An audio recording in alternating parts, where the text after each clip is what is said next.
Is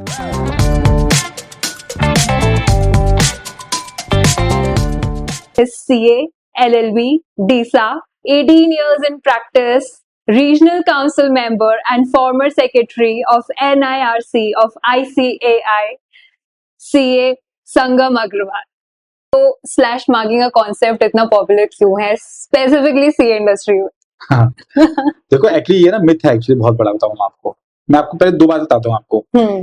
एक तो क्या है, सबसे पहले तो क्या है कि हमारा इंस्टीट्यूट आरटीआई के अंदर आता है, राइट टू इंफॉर्मेशन के अंदर। किसी भी स्टूडेंट को अपनी कॉपी चाहिए अगर तो वो आरटीआई फाइल करके या फिर procedure certified true copy file करके वो कॉपी मंगा सकता है अपनी। डू यू थिंक कि किसी स्टूडेंट की कॉपी आई, उस पे उसके मार्क्स थे 50, मैंने उसे काट के 38 कर दिया, उसको फेल कर दिया? पॉसिबल हो सकता है ऐसा? आप कोर्ट में चैलेंज कर दोगे सर देखो इंस्टीट्यूट मुझे फेल कर दिया, मेरे 50 मार्क्स 38 कर दिया? एग्जैक्टली। प्रैक्टिकली सिलेक्शन कुछ नहीं होती, लेकिन जो डिमांड सप्लाई, देखो अब हमें डिमांड और सप्लाई को मेंटेन करना है कि चार्टर्ड अकाउंटिंग की डिमांड। देखो क्या होगा, अगर डिमांड कम है सप्लाई ज्यादा हो जाएगी तो अनएम्प्लॉयमेंट हो जाएगी बेसिकली।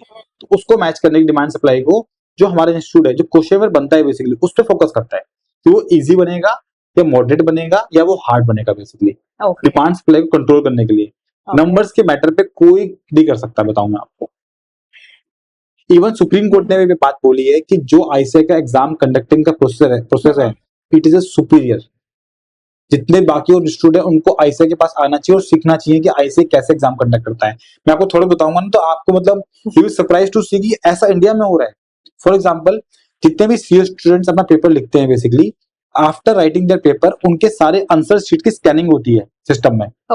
स्कैनिंग होने के बाद एक सॉफ्टवेयर है जो आर्टिफिशियल इंटेलिजेंस से इनबिल्ट है उसके अंदर। तो एक एग्जामिनर, सपोज मैं एग्जामिनर हूँ तो मैं अपने लैपटॉप में सिस्टम में एक सॉफ्टवेयर के थ्रू पेपर का लॉगिन करूंगा।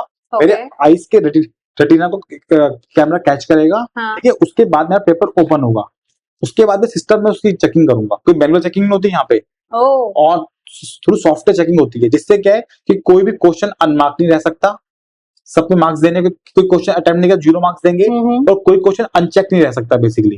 और उसके बाद सपोज एक अकाउंट्स का पेपर है, उसके अंदर इंस्टीट्यूट ने फिक्स किया कि मिनिमम 14 मिनट लगने हैं और किसी एग्जाम ने जल्दी चेक कर दिया उसको तो वो उसकी शीट वहां से क्रैश होकर किसी और एग्जामिनर के पास जाएगी रीचेक होने के लिए। ये भी उसमें फीचर है सॉफ्टवेयर के अंदर। तो this is a whole proof process. आप देखो हमारे हर बार 4 से 5 लाख बच्चे अपीयर होते हैं, उसमें 0.001% बच्चे का रिजल्ट चेंज होता है रीचेकिंग के अंदर। जो बच्चे अप्लाई करते हैं सर रीचेकिंग कर दो, मतलब 2 बच्चे 3 बच्चे हार्डली, 5 लाख बच्चे अपीयर हो रहे हैं। तो this is very much robust. तो इसमें कोई स्कोप ही नहीं, ना स्लैशिंग का स्कोप है ना कोई एरर का स्कोप है इसके अंदर बेसिकली।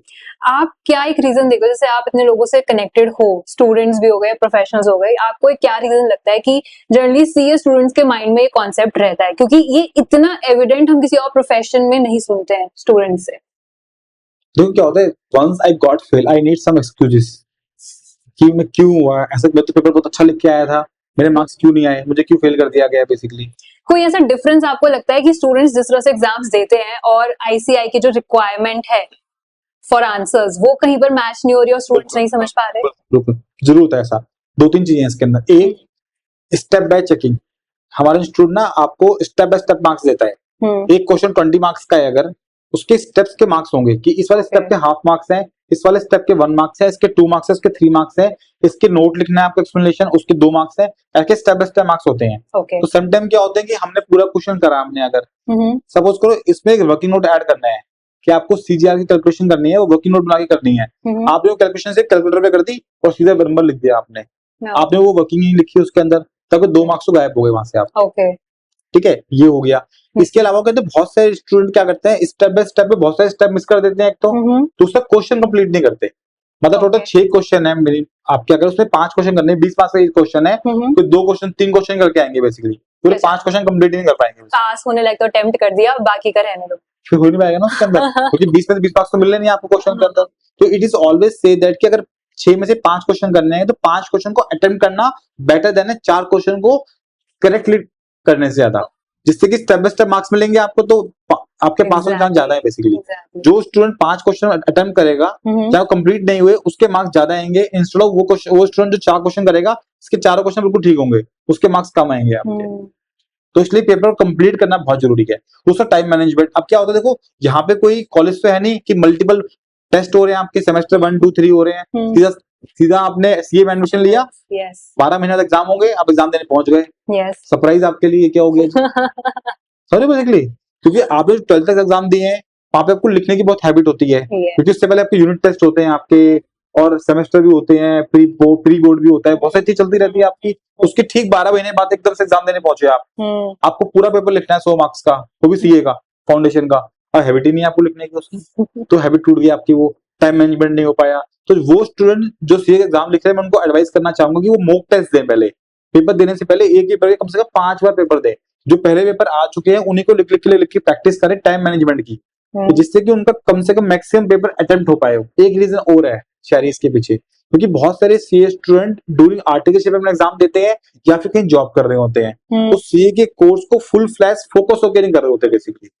अब देखो, मैं आपको एग्जांपल लिया कि 10 से 8 की मेरी आर्टिकलशिप है, 9 बजे घर पहुंचा, अब मुझे पढ़ने का टाइम कब मिला प्रॉपर्ली, उसको मैनेज करना है। या किसी स्टूडेंट को 2-3 अटेम्प्ट लग गए, उसकी आर्टिकलशिप खत्म हो गई, अब वो घर पे है, अब घर वालों को प्रेशर है कि भाई तेरी शादी करनी है, तेरी उम्र भी हो रही है, और उसके अलावा क्या करना है, मतलब अब तो घर पे कोई कमाने वाले तो कुछ पैसे कमाओ, सेटल होना स्टार्ट हो जा, कुछ काम कर लो। कई लोग एग्जाम तो पास कर लेंगे, कहीं जॉब कर लेते हैं, अकाउंटेंट की कुछ कर लेते हैं, तो उससे उनका ध्यान डाइवर्ट हो जाता है बेसिकली।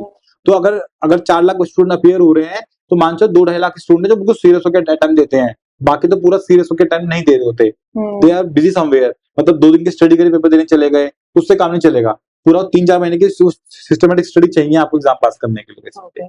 ये एक मेन रीजन होता है, काफी स्टूडेंट्स का इंटरमीडिएट क्लियर हो जाता है बट देन फाइनल्स नहीं होता। Yes.